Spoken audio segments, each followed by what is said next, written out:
Vayeishev Yaakov be'eretz Mugurei Aviv be'eretz Canaan. Jacob settled in the land where his forebears had previously sojourned. And the sages teach us that whenever the Torah uses the phrase Vayeishev, he settled, he sat, Vayeshvu, they settled, they sat, it's always an indication that tsar, that some type of suffering and pain is on its way. And in the case of Jacob, no sooner had he rested from his travails and from his long journey and the different suffering that he had gone through with his brother Esau who wanted to kill him, with his father-in-law Lavan who swindled him, the rape of his daughter Dinah, and the death of his beloved wife Rachel. No sooner had he gone through all of that and he had come to the land of Canaan to settle, and indeed he did settle. And what happened then? His favorite son Yosef disappeared, was feared dead. So settling, resting, is followed by tsar, by pain and suffering. And why is that so? And the great Maharal explains that Hashem created human beings la'amel yulad.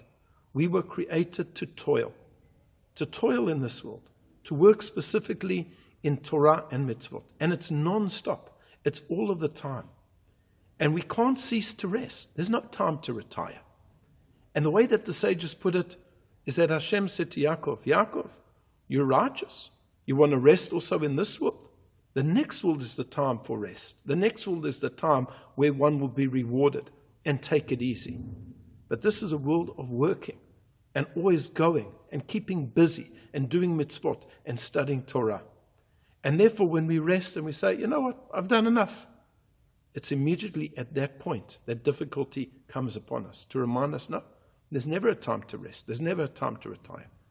My late Rosh Hashiva, Rav Azrael Chaim Goldfarb of blessed memory, would often say that retirement as a concept is an anti-Jewish concept.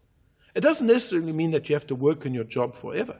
But even when you do retire, you have to keep busy all of the time. You have to keep your mind involved. You have to keep active.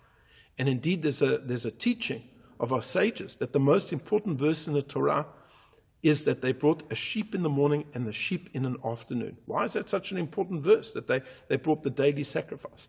Because it was every single day of the year, non-stop, consistency. And that's what we should aim for. Yes, there's times that we have to take a break and take it easy and recharge our batteries. But life is about toiling, about working, about consistency, about making sure that we are always consistently and constantly engaged in Torah and mitzvot. I wish you a Shabbat Shalom.